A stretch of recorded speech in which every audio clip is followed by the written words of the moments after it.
ನಮಸ್ಕಾರ ಸ್ನೇಹಿತರೆ, ರಿಷಿ ಟೆಲ್ಸ್ ಚಾನಲ್ಗೆ ಸ್ವಾಗತ. ವಿಡಿಯೋ ಇಷ್ಟ ಆದರೆ ಸಬ್ಸ್ಕ್ರೈಬ್, ಲೈಕ್, ಶೇರ್ ಮಾಡಿ. ನವರಾತ್ರಿ ಹಬ್ಬ ಆರಂಭ ಆಗಿದೆ.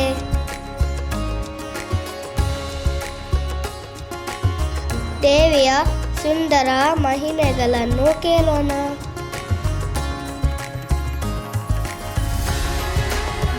9 ದಿನಗಳು 9 ದೇವಿಯರ ಶಕ್ತಿಯ ಕಥೆಗಳನ್ನು ಹೇಳ್ತೀನಿ.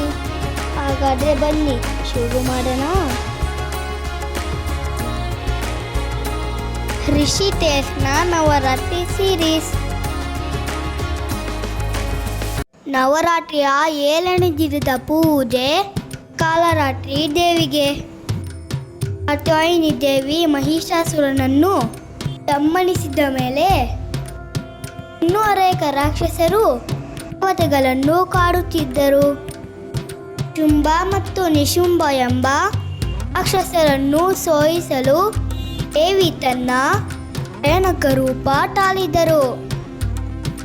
ಕಪ್ಪು ಮೈಬಣ್ಣ, ಬಿದ್ದ ಕೂದಲು, ಉರಿಯುತ್ತಿರುವ ಕಣ್ಣುಗಳು, ಬಾಯಿಂದ ಬೆಂಕಿ, ಆ ರೂಪವೇ ಕಾಲರಾತ್ರಿ.